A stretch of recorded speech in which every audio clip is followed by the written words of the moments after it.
What's up everybody? Simon here. In this video, I wanted to talk about something that's been bothering me for a long time. It's the death of San Francisco. As a San Francisco resident or someone that's lived in California in the Bay Area for over 30 years, I have never seen the city get as bad as it has gotten. And in this video, we're going to talk about the problems of San Francisco and where we are today. I'll give you some of my personal experiences with San Francisco, and I do want you to comment below as well if you have any experience in the Bay Area. I've made a California exodus video, which happened shortly after COVID, and that video blew up. A lot of companies were leaving, a lot of things were happening, and San Francisco continues to decay. So before I get into this video, I always ask that you guys like the video, subscribe to the channel if you haven't done so already. Let's talk about the death of San Francisco and whether or not it'll ever come back.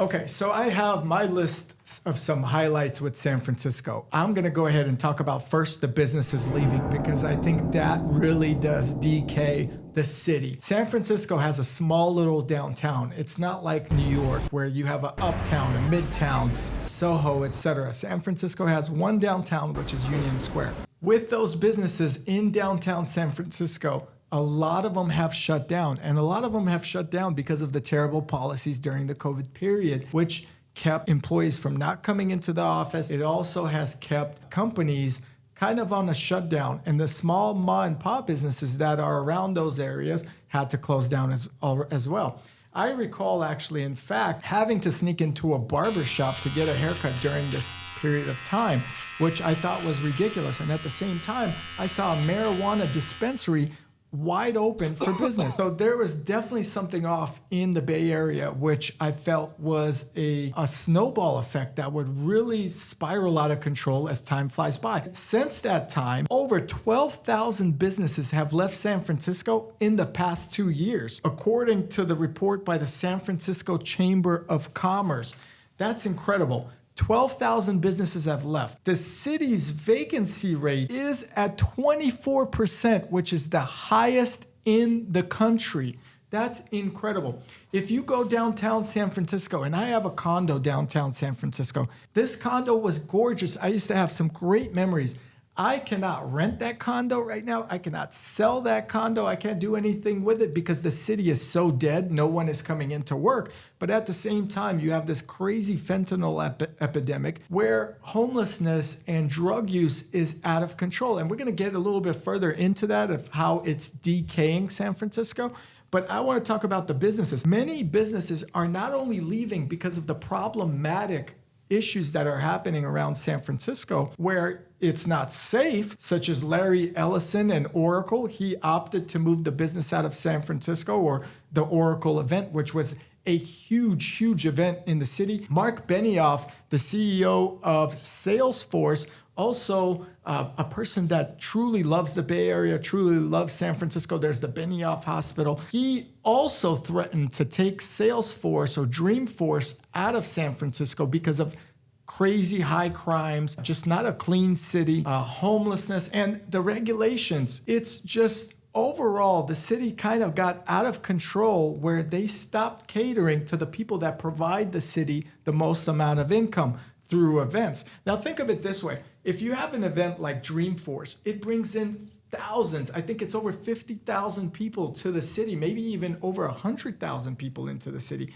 But if you have an event like this that brings in so many people, you got hotels that are going to get booked out. You got restaurants that are going to be full, taxi cabs that have to drive people here and there, Ubers that are going to get more business to and from downtown.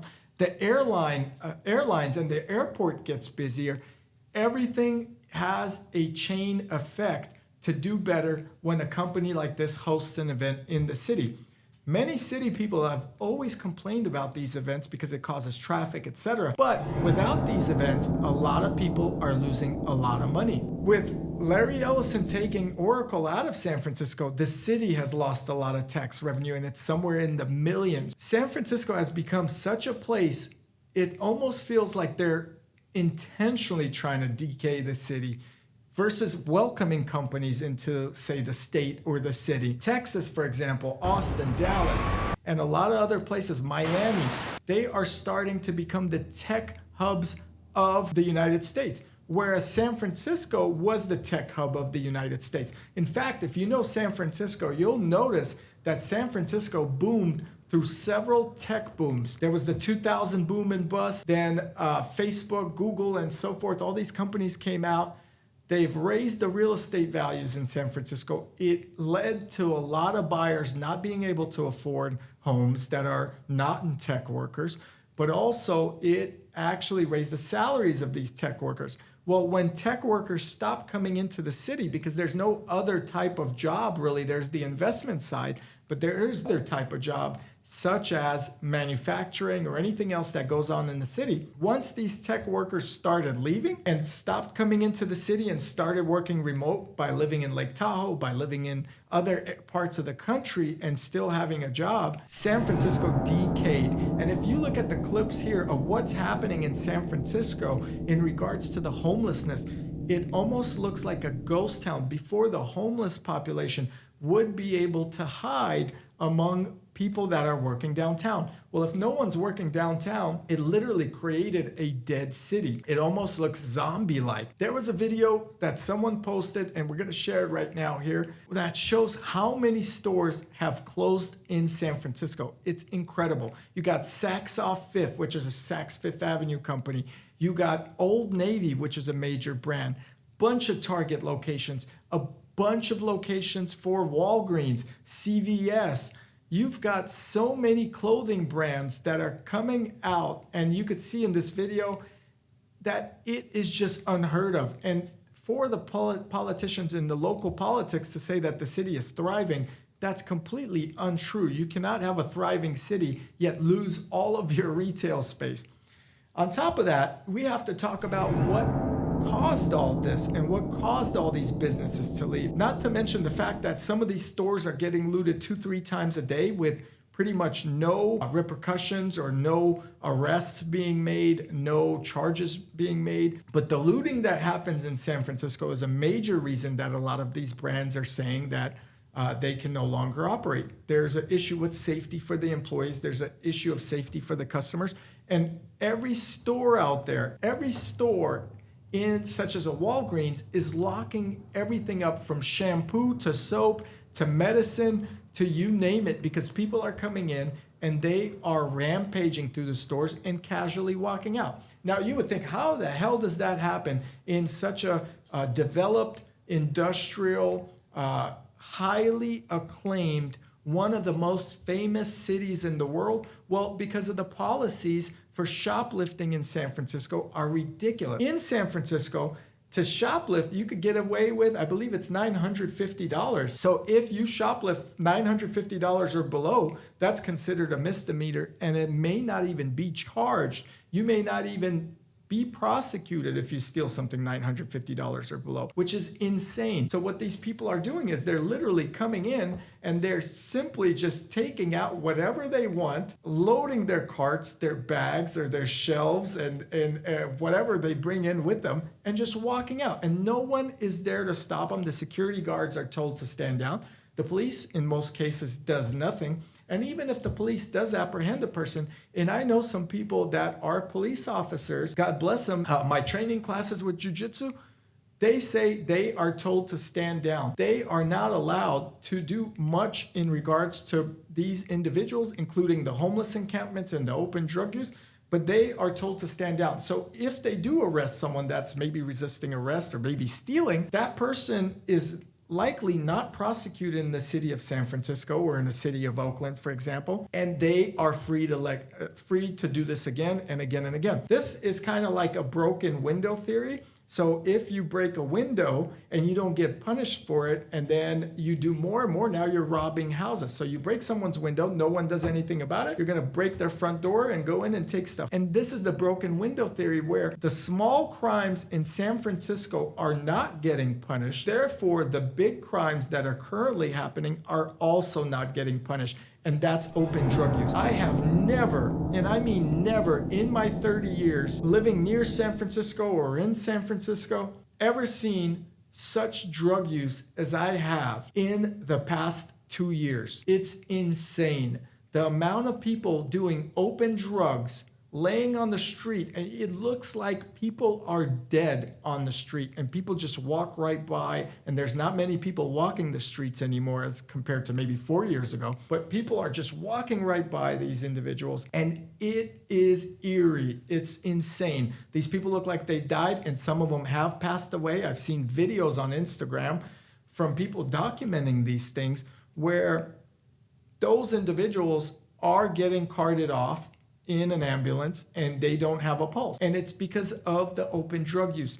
And the open drug use happens because all of the other crimes are not enforced. Of course, we had this crazy defund the police movement, which I feel like was the dumbest thing anyone could say. Now they're trying to fund the police department. But who wants to be a police officer in such a city where if you arrest a criminal or stop a criminal and you do something potentially considered wrong by social standards, not by the police standards, you're going to be in trouble. I wouldn't want my kids or anyone that I greatly love to be a police officer, because of any given moment, anything can pop up and you can be in trouble doing your job, or possibly even as a police officer, making a crazy mistake and paying for your life for it. And that is insane. Let's talk about the homeless population as well, okay? The homeless population in San Francisco, according to is the highest per capita in the United States, okay? So San Francisco, being the small city that it is, has the highest homeless population per capita in the United States, okay? In 2022, there were an estimated of 7,754 homeless people living on the streets of San Francisco. San Francisco is a tiny city. It's so much smaller than New York. It's so much smaller than Los Angeles, yet it has the most amount of homeless people. In addition to that, when you talk about San Francisco and the encampments, there was a judge that denied the local governments or the police or even the city council from moving those encampments, okay? There was a claim to San Francisco, or a court battle, and you guys can comment below on that battle, where a judge ruled that encampments are legal and people should stay and so forth. On top of that, our old mayor, which I do know personally as well, Willie Brown, he went in and on some channel talked about the difficulty of being a politician in a city such as San Francisco. And when Mayor Brown was a mayor of San Francisco, it was booming. I remember him as a kid. Mayor Brown stated that all these advocate groups out here in San Francisco basically do not allow for the city officials to do their jobs. This could be very true and very possible because they are in a legal battle to take away someone's encampment. In fact, I want to talk about how crazy these encampments have gotten and how the homeless population has increased. It's increased by 30% in the past 5 years. And in order for an encampment to be taken down now, San Francisco has to provide a homeless individual a place to live in order to move their encampment. These encampments are not only ruining the San Francisco sidewalks, they're ruining the businesses that open up. I personally don't want to go into a business or bring my kids into a business that may have 10 encampments in front of it. You never know who is mentally ill or is on drugs or what's going on. It's just a dangerous scene, and it's very sad to see in such a beautiful city that I truly love. Let's talk about drug abuse in San Francisco, because this is a crazy one, okay? We talked about all the businesses that are leaving, from the Rite Aids to the Walgreens to the Old Navies to the Targets to every other business in between, Saks Fifth Avenue. You're talking about a complete shutdown in San Francisco. Not to mention all the looting that's happened and all the broken glass windows and people, I think, being arrested for all these looting mobs. But let's talk about drug abuse. San Francisco has the highest drug overdoses in the United States.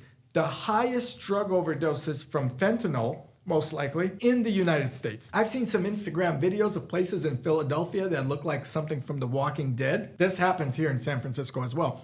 And before, it was in the Tenderloin. Went to that Tenderloin. It was nothing tender about that motherfucker at all. That shit was rough. The opposite of tender. I have never seen crack smoke so casually before.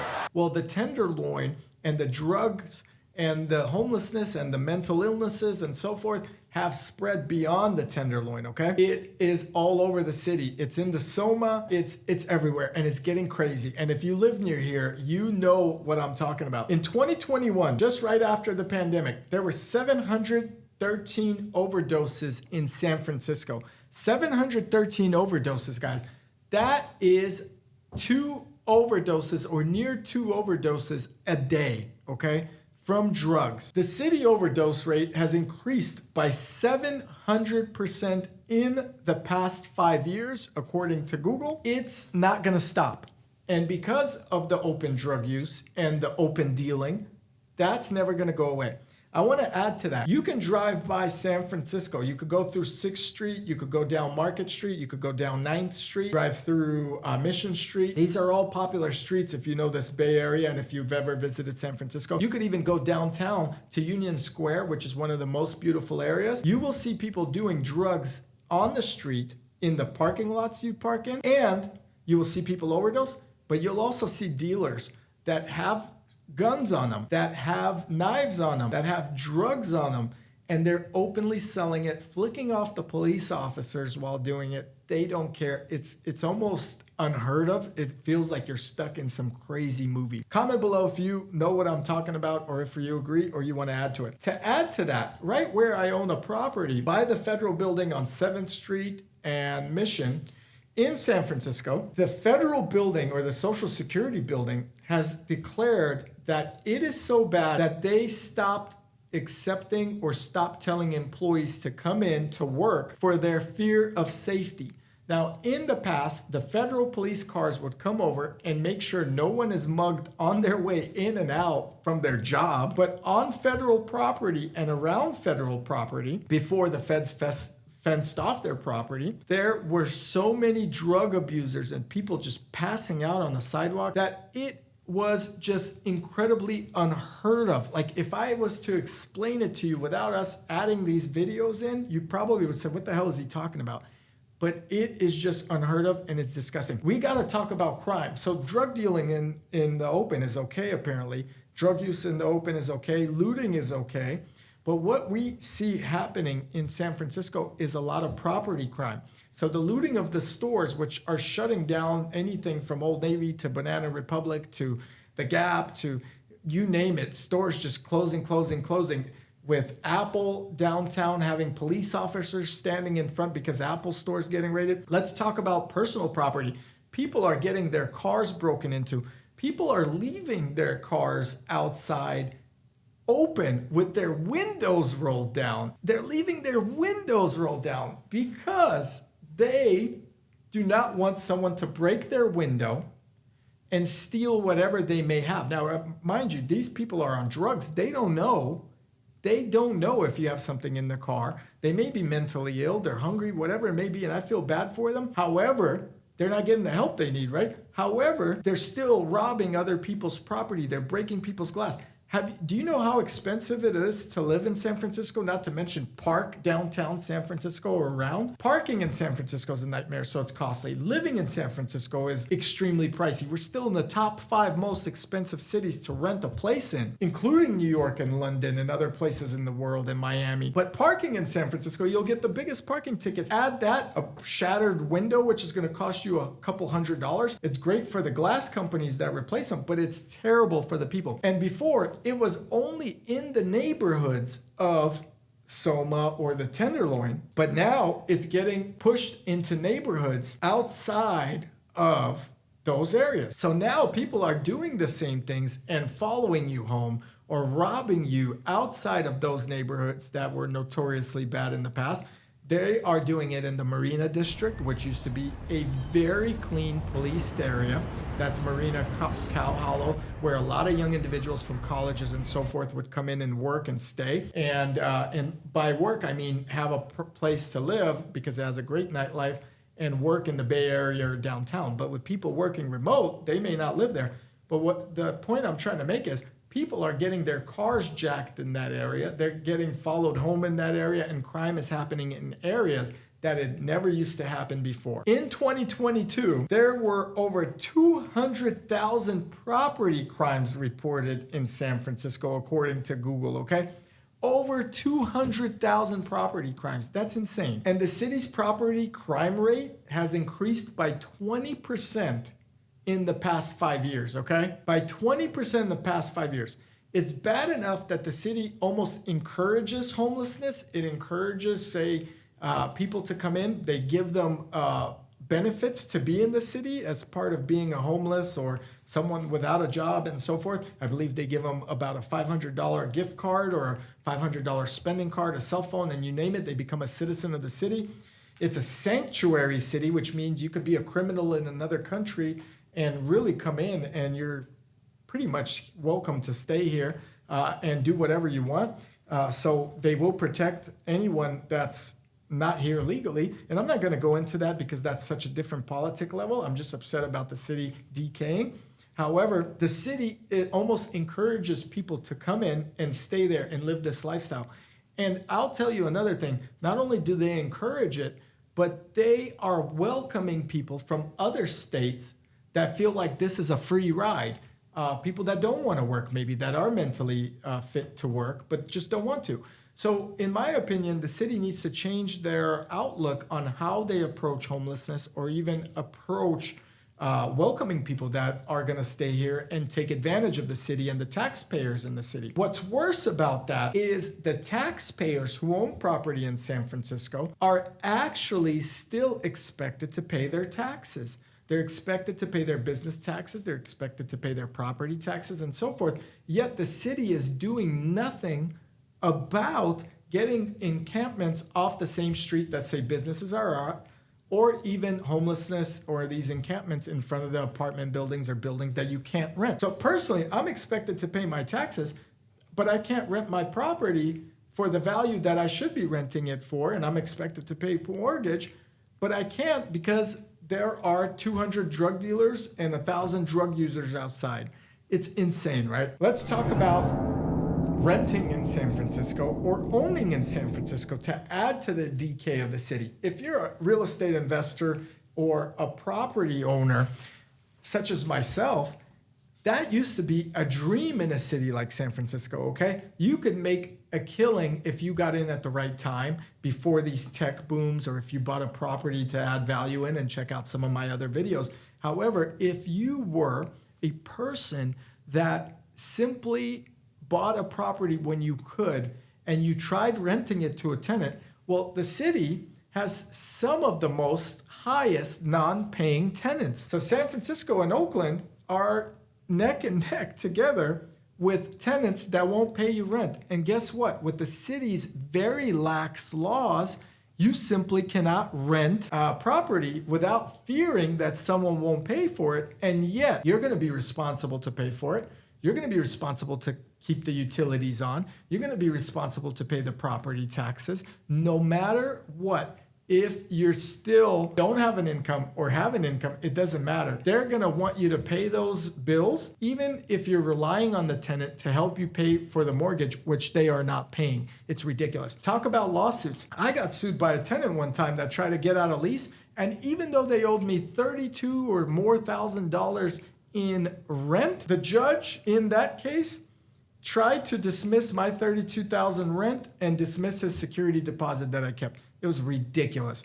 And I thought it was ridiculous. I agreed to it because you can't win. Landlords are not really well represented in San Francisco. An investment in San Francisco where you can't kick a non-paying tenant out for possibly a year is a disaster, and why a lot of companies and individuals stopped investing in San Francisco, further decaying the city. It's hard enough for the tenant to rent a place in San Francisco because of the high prices, but keep in mind, the values of the mortgages are so high that the landlords have no choice but to also keep the rental high to cover their mortgage.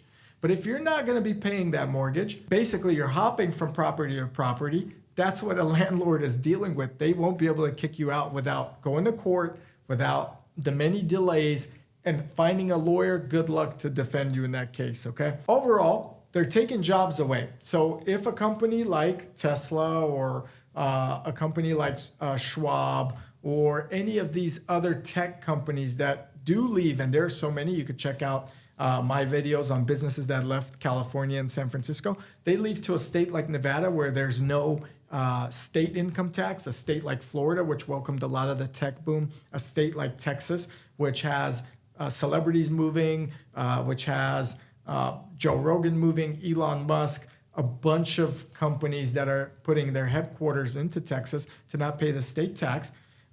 You're losing jobs and you're losing tax revenue on those jobs, and you're losing the tax revenue from the employees within the state. So it's incredible. And the population is decreasing because of that. When you lose tax revenue, you put a social strain on the infrastructure of the city. You stop having as much money to get all those programs to help the homeless and the people that are mentally ill on the street. You simply lose those revenues from taxes to roll into those services. You also have to look into whether or not funding all these homeless services is working or if someone is making money off it. I don't know. Comment below if you think people are profiting off this and really not helping. It's not helping out. When people leave and tough times hit, crime goes up, drug use goes up. People battle through all types of things because they've lost their job, they've lost their opportunity to pay for their family and so forth. When you have a mass migration also there, you may have less jobs. So people that are coming in for sanctuary cities purposes, potentially outbeating a person in labor if that's the case that's happening. So you have a perfect spiral of why San Francisco has died and it's dead. And it will take years to revive, okay? It won't be an overnight thing. It won't be a politician that comes in and changes everything around. I don't think that's possible. There's a lot wrong with a lot of possible policy changes that need to be implemented over a long course of time that will see a better effect. And just to sum it up, the businesses have left. I don't think they'll ever come back, okay? Maybe they'll open up stores again in downtown or Union Square can revive itself and be a little mini Times Square or whatever, which they proposed years back with all these billboards. Maybe, but that's going to take a lot of time. And why would the businesses come back? Why would someone ever put their company as a headquarters in California? I don't understand it. In fact, California by CEO Magazine or CEO.com is rated the worst state to operate businesses in because of employment taxes, the lawsuits, the taxes on the business, you name it. It's all bad for a business. You got the homeless population that's spiraling with the lack of affordable housing, with the ample drug use, the mental issues that are happening, basically the drugs that are taking over their minds, lack of jobs, lack of opportunity here, and really just a decay that keeps on going. Crime is through the roof, not only personal property crime, but also crime that is drug use related, encampments, etc., you name it. You have the homeless population that's spiraling out of control and not getting less, and they're welcoming more. And you simply have an issue with tenants not paying, landlords feeling like their properties are no longer that retirement investment, which I talk about on my channel all the time. It just really creates a growing challenge for someone to come in and fix this. Comment below what you think San Francisco should do to better itself. If there is no hope, comment below. If you think there are strategies that would work, let us know. If you have anything to add to this video, I'd love to hear it. I'm not a San Francisco hater. I do want to point out that I truly love the city. I love growing up in San Francisco. It made me who I am today. I'm thankful for it, thankful to be here, thankful to the beauty of the city that once was, but we are far from that area. And I think someone that may have a family, someone that is expecting a nice luxury level that San Francisco used to provide, someone that's expecting safety, all of that has gone out the window. You got to be careful living around here. and it's insane. If you enjoyed this video, please like it, subscribe to the channel. As always, I truly appreciate it. The death of San Francisco is real. I think we all know that. Comment below if you agree with me or if you don't, and I'd love to hear what you think. Also, check out the Ideal Hour podcast, where I have guests that come in and add value to your life and your listening. The podcast is hosted on a separate channel, although we do launch a clip on here. And the podcast really just has some great guests that'll share things that they've developed through their course and journey. And we cover all types of topics. Thanks for watching. I'll check you guys here in the next video.